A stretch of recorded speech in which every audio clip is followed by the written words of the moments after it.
You are an entrepreneur, a professional, a speaker, or a coach. And although you've come a long way, it's time for you to take it to the next level.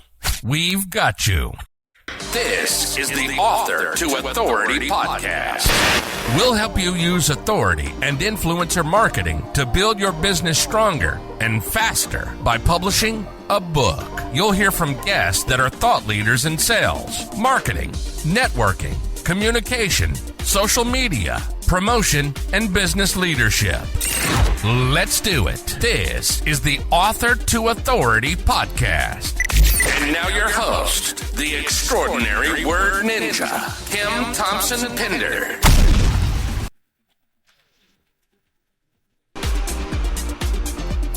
Welcome to the Author to Authority podcast. I'm your host, Kim Thompson Pinder, and I'm so excited to announce that in August, we will be having the 400th episode of the Author to Authority podcast.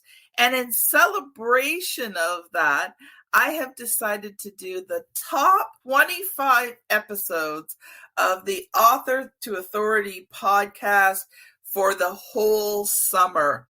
And we will celebrate the 400 about mid-August, so there'll be a couple of episodes after that.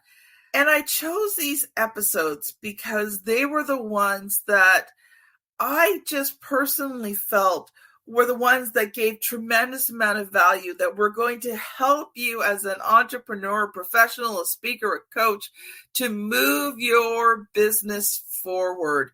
These were value-packed episodes that are just going to give you action steps that are just going to really propel you to the next level. So I'd love for you to sit back, relax, and enjoy this top 25 episode. Today, I'm so excited to have Chris Baden back with us.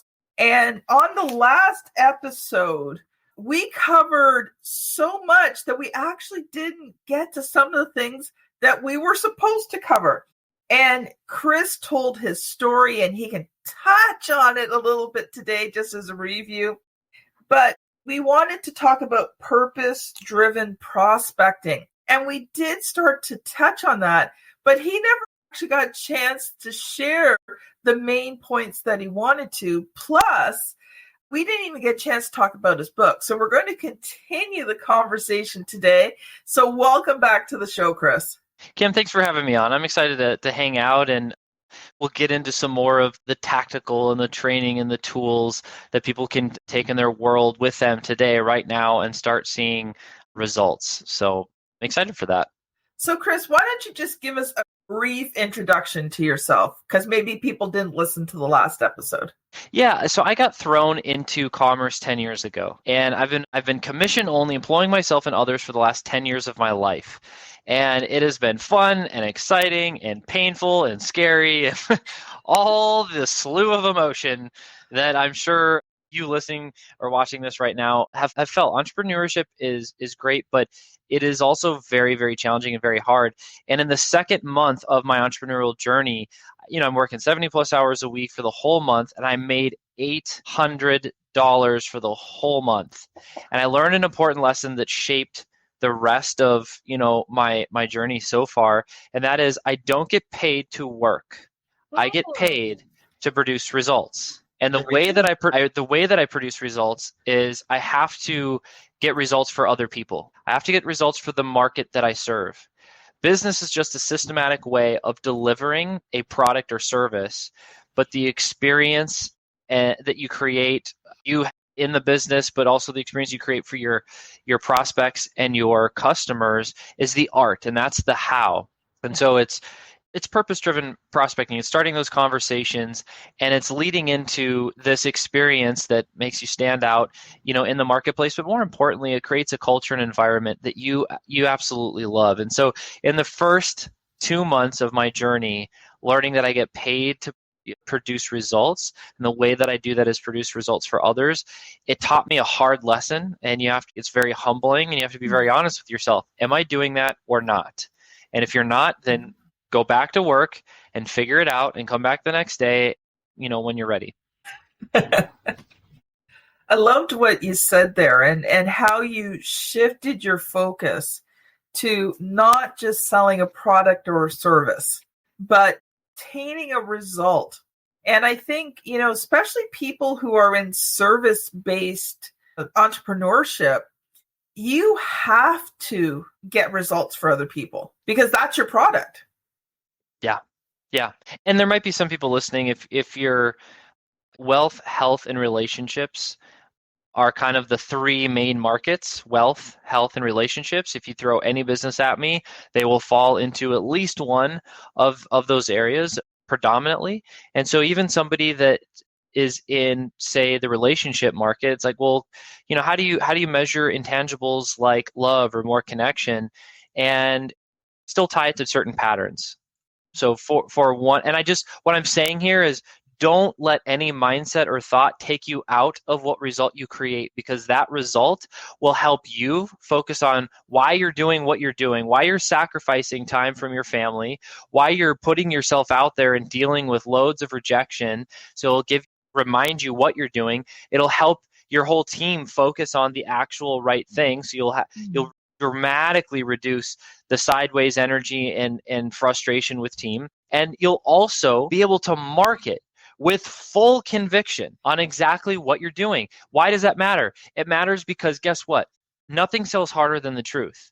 People love hearing it. You don't need to convince anybody because it's true. They already know it to be true. And for you, it feels so much better. There's no resistance or anxiety that you have throughout your sales or marketing process.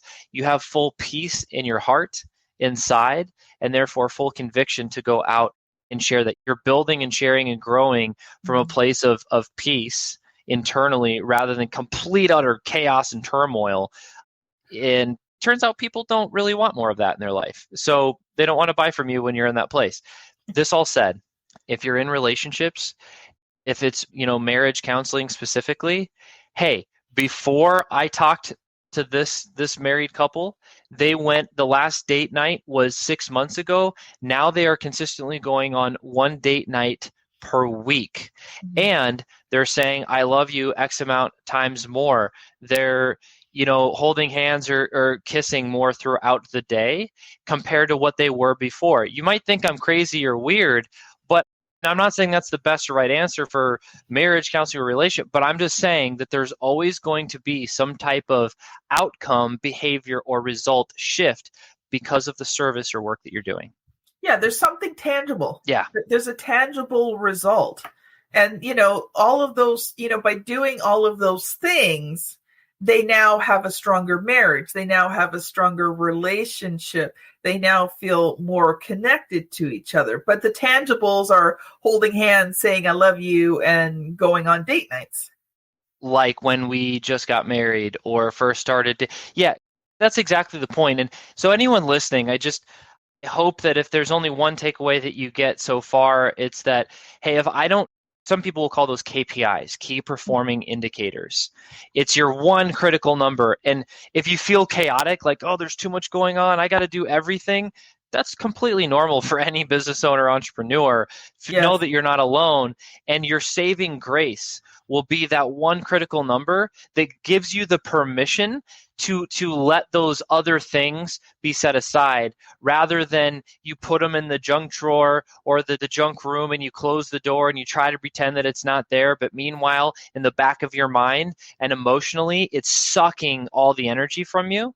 By focusing on your one KPI, your one critical number, hey, you know what? I closed X amount of deals, or we moved the company forward in the right direction. And when that happens, everything else is taken care of. You can give yourself mental, emotional, and physical time permission to not carry that negative or sideways energy. A great example to kind of close on this point is Southwest. You know what Southwest's critical number is? What's Southwest and what is their critical number? Great question. Southwest Airlines. Sorry. Should have put the Southwest Airlines. Very, very good company to evaluate. And their big number one critical number is, they say it in a phrase, wheels up.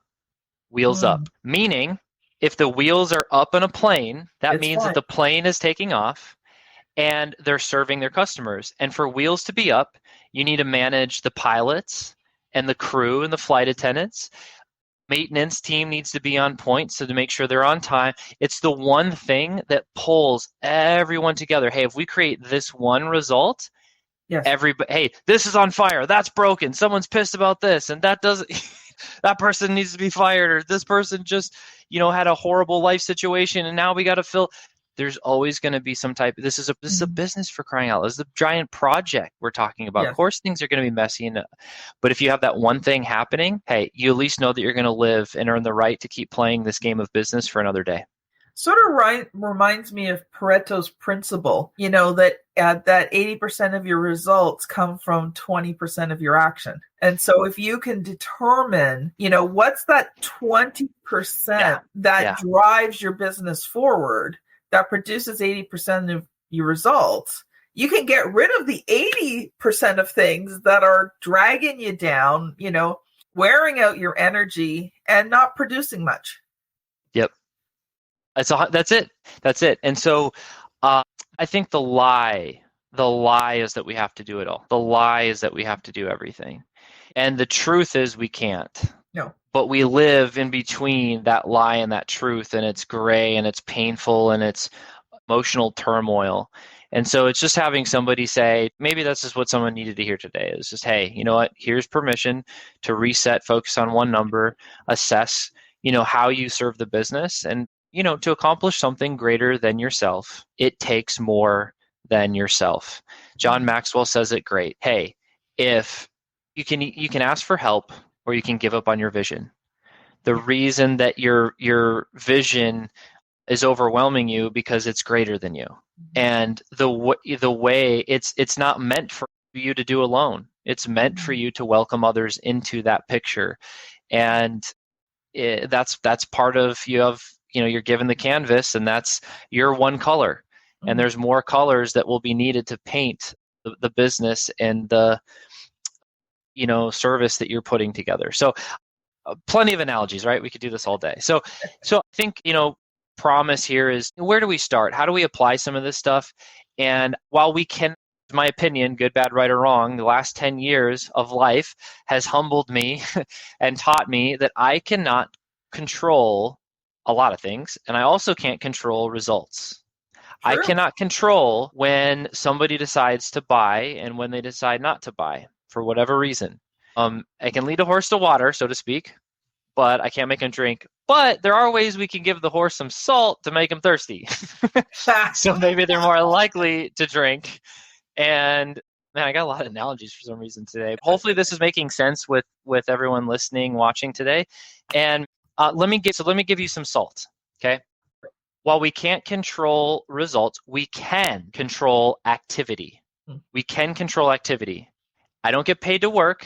I get paid to produce results. The way that I produce results is I produce results for others, and I talk to as many freaking people as I can. Yeah. Because I got to go find the best person that I can get results for. And that's my or my company's responsibility. And so I boil that down into activity I can control and write this word down: daily minimum. I like that. What is your daily minimum? Daily minimum is a standard. In other words, you do not go below the daily minimum or there's problems, right? Do not go below the daily minimum. Now, for me, currently, that is 15 new outreaches per day, 5 days a week. 15 new people that fit a set of criteria every single day. And I started doing that myself. Nice. And then though it led to follow-up and a lot of conversations, and then even more phone calls. And then now I'm trying to do all of it, but then also run it, and it was way too much. And so I started building team and system. And so now I have a team that does outreach of 15 new people per day. It's my daily minimum, right? Can't dip below that. Dip below that, hey, what happened? What fell apart? I can track that activity, and I can tell you how many new people I talked to. I can tell you how many people will respond. I can tell you how many people will book a call. I can tell you how many people will show up, and then how many people will buy. I have my sales process. And every business needs to have their own sales process. And you need to be able to see your KPIs, your key performing indicators, which are really your activity indicators. And when you simply look at these, and I have it up, I can share screen and show people a rough process that I go through if that's easier for people watching. I'm a visual person, but if not, I can talk through it in a simple way too. What do you think would work best, Kim? Well, show it and talk through it because it is on video and podcast as well. I guess it's that early bird gets the worm. If podcast listeners, hey, if you come to the Facebook group, you get to see it first and also see it. I think it's also on YouTube as well. And YouTube. Okay. I think the share button's on your side, just changing like the videos. There it is. Okay. So we do a 3-day sales planning intensive with our high ticket clients. This is what we go through. So this is a tool that will be provided to you guys for free. So you guys can use this. And please, by all means, use this. Increase and track your activity. Impact your life in a positive way with this. Not just for you, but for your relationships that are around you, for your team, for your community, for your state, for your country. Like, I know that might sound dramatic or intense, but come on, like, life is more than just us.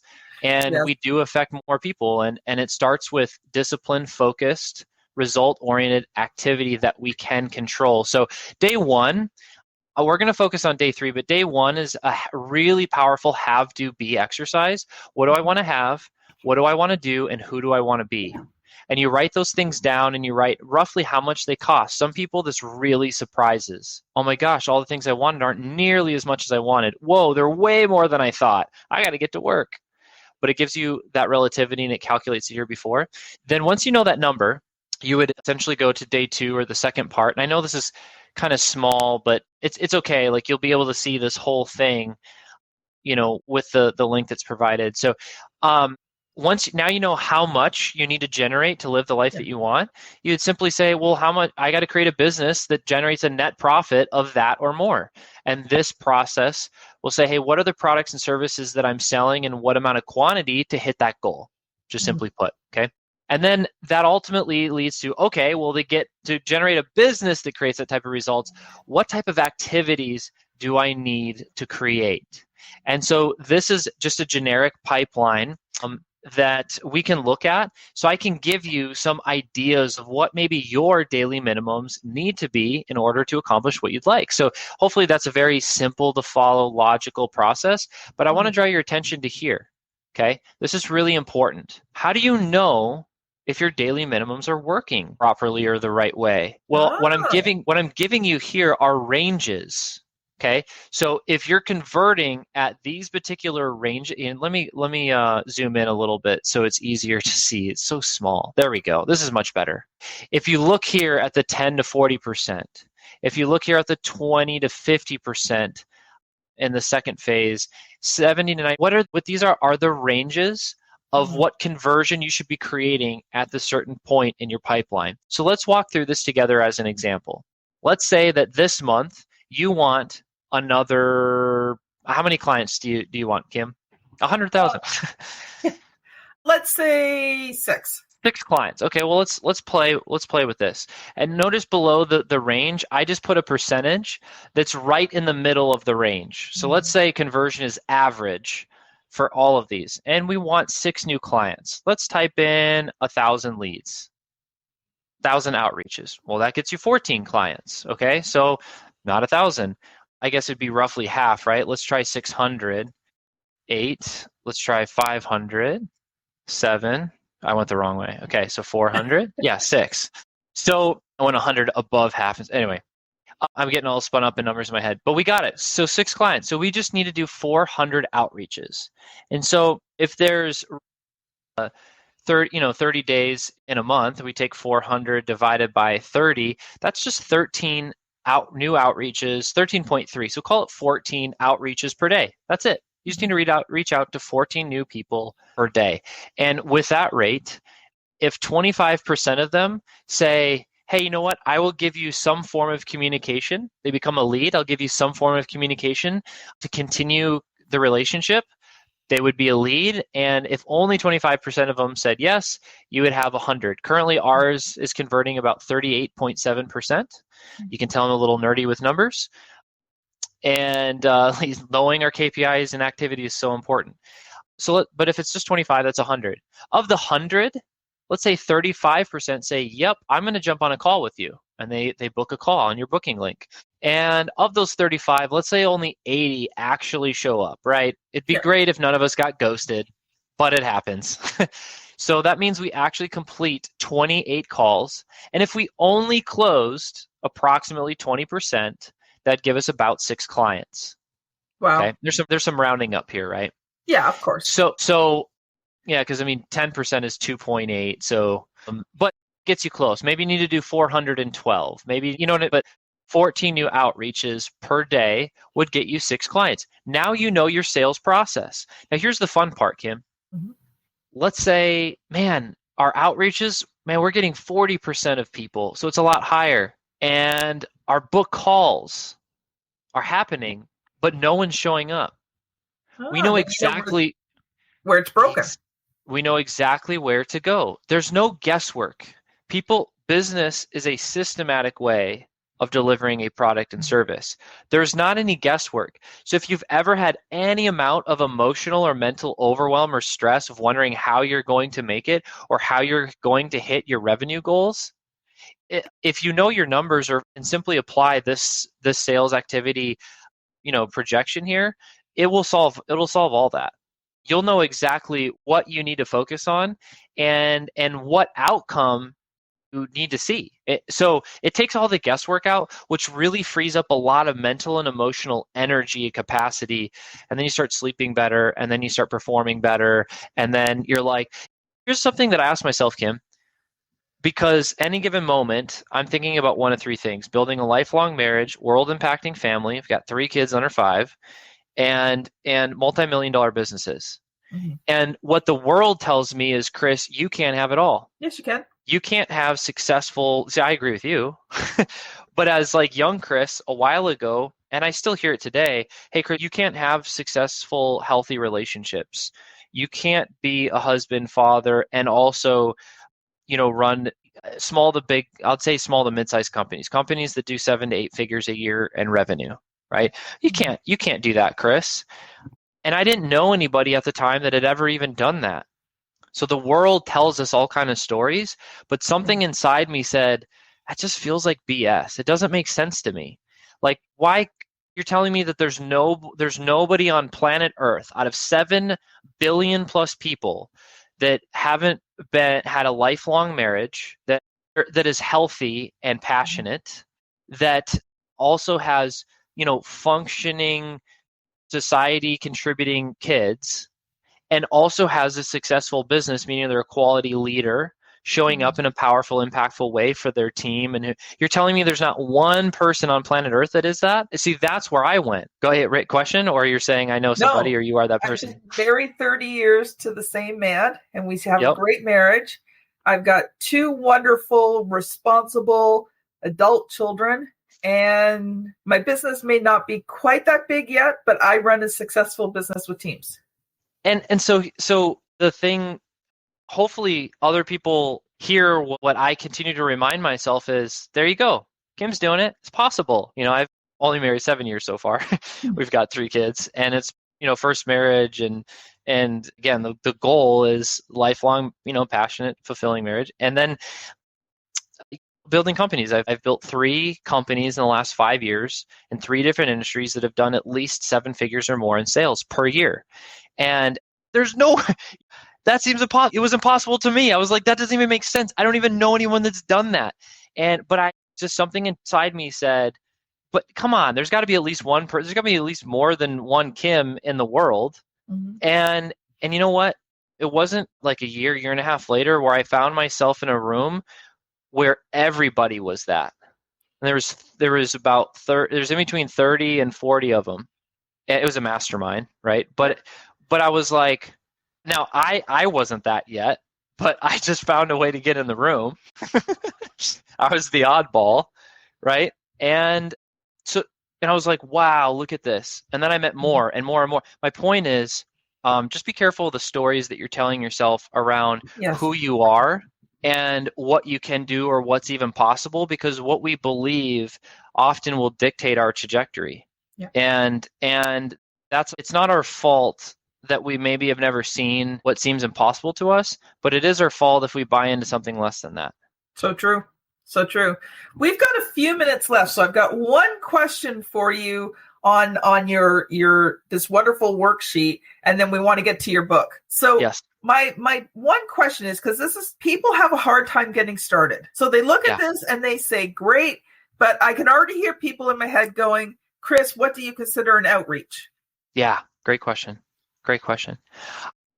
A new contact. So for example, specifically what we're doing and what we're finding to be the highest quality, the most personable, the best connection is just reaching out on social, specifically Facebook, saying hi. I consider you can look at their profile, you can see if they're potentially a good fit for what you're doing. And here's the thing, treat other people the way you want to be treated, approach other people the way you want to be approached. That solves about 99% of the problems. Okay. Well, it's scary and I don't know what to say. That's okay. It's okay. Those can be solved. All that can be solved. And you know what? It's free. Yeah. And so when we bring a new product to market, service to market, that's exactly what we do, because the cold market's the most honest. They'll tell you what you need to hear, not what you want to hear. They'll tell you why they love it, and they'll tell you why they hate it. And so we like to do that. What we did is we started doing outreach. And in fact, if I scroll down here, our first campaign of doing that type of outreach, we did, you get one type of contact information. We just invited them to a Facebook group. And then we built some relationship. We had multiple steps in between here. But eventually, when things were warm and we qualified the person enough via profiling and chat, we'd invite them to a call. And we actually had 88% of people show up to our calls. And so we ended up getting 17 people into our high ticket mastermind. So this took about a 6-week period. We wrote just over $100,000 in business. We had no webinar. We had no funnels. We had no marketing. We had a Google Doc. We had a clear problem we solved. And we just started outreaching to people. And we followed up and we built relationship and we listened. And after about 6 weeks, we wrote over $100,000 in business. And, since we've refined the process and increased price and it's worked out well, eventually we'll probably do paid ads and summits and challenges and other things that are very powerful, very good. If you enjoy those things, look, all of them are good. All of them can work. How do you want to grow your business? We like to start with, the least amount, hear me closely, the least amount of effort, not in trying to get away with anything. It's just, we got to move quickly. If we don't get revenue into the business, we're out of business. And so some entrepreneurs too who have very extremely small, like your small entrepreneurs, your solopreneurs and that, what you have just said is golden, because it costs no money to create a Facebook group. It costs some time to create content, but I usually block out maybe a 2 or 3 hour window a week to create content for my groups and my one page. And some of the things I'm doing can be recycled through. So I'm building out a 90-day cycle of content that will just continually repeat because people forget it anyway. And you can do it, and all it costs you is some time. Make those connections and get it out there. The answer is time or money. You can use your time or you can use your money. It's going to take one or both of those to grow. And here's a phrase that people don't talk about. Everyone hears, hey, it takes money to make money. It's a true statement. It's fine. It's true. But they don't tell you the second part of that is, and the clarifying part of that, which is, you didn't say it has to be your money to make money. True. Okay. So you can raise capital. It's one option. It's not my go-to. And so it takes money to make money. Why? It should be the market's money. It should be the customer's money. You solve a problem. You're giving your time to solve a problem. You do it so well. And in exchange for that, they give you money. Now you have money. And you can use that money to make money if you really want. But, I would start there. So it's another part of that that's really powerful is, guess what? We're talking about a conversation. It's just a conversation. Yes. The best copywriters are the ones that pay you, not the ones you hire. Hey, here's why I'm paying you. They'll be honest with you. They'll just tell you. They're giving you all the answers to the test. You're connected to your market. I know how to solve lead gen in a very free and efficient way. And I know how to scale and build sales teams because I'm talking to coaches and consultants and agency owners. I've talked to almost 500 in the last 6 months. I know what you're thinking. I know what you're feeling. And I am that person still. So it's just a very natural conversation. You will feel the same way. Not, I mean, you, Kim, yes, but you listening and watching when you're doing that type of work. There's no shortcuts, right? But this is the systematic, and you can see our first campaign, man, we only had 17. You know why? It was ice cold. It was ice cold, but we were still above 10%, and now we've since got this up to 38%. This one's still around 37, 38%. This one's actually closer to like 82, 83% now because there's just more volume. And we actually our we tripled prices, and then our close rate went to about 12 to 15%, which we're totally fine with because it still equals a lot more revenue. So even though we're not closing as much, but we're making more money and we're with like just more quality clients as well. So it's a better combo for us. Anyway, I know we got to talk about the book. Please I know I talk too much, Kim. Keep guiding me. Hopefully this is helpful for somebody listening though.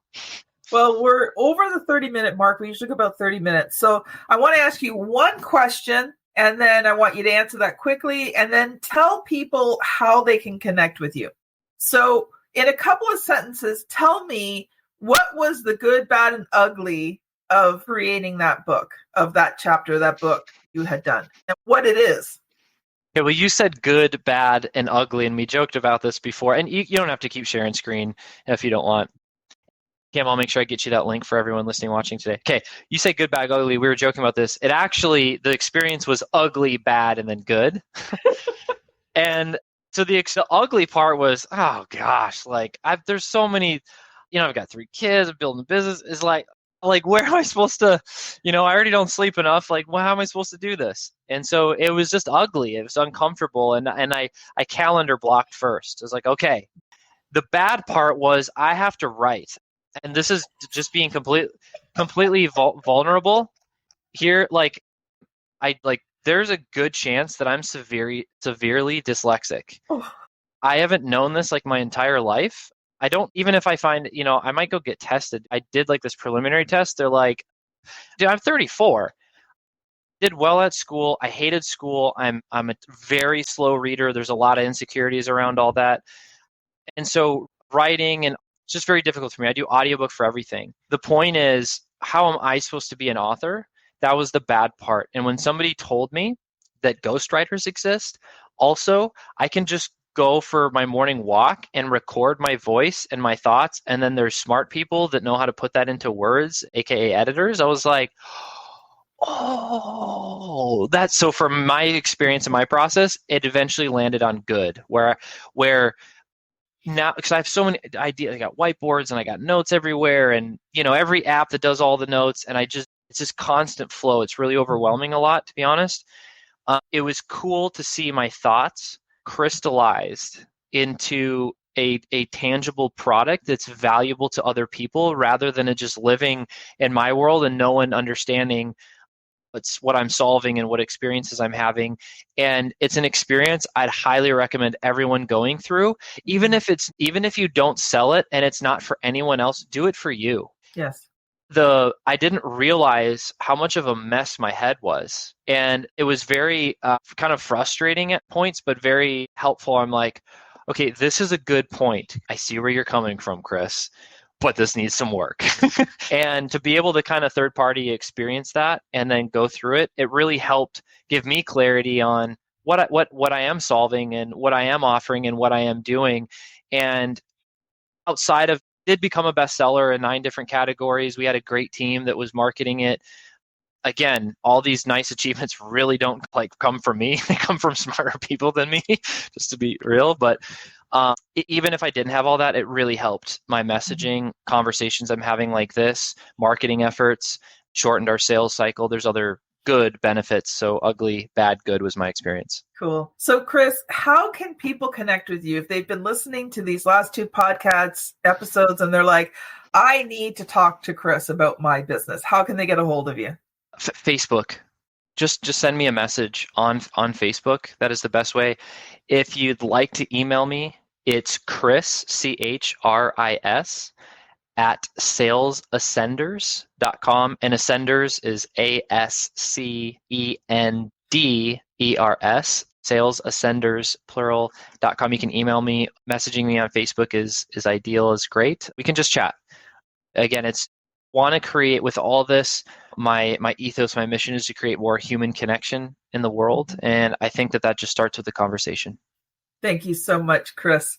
This has been an amazing 2 episodes. So make sure if you missed the first one, you go back and listen to that as well.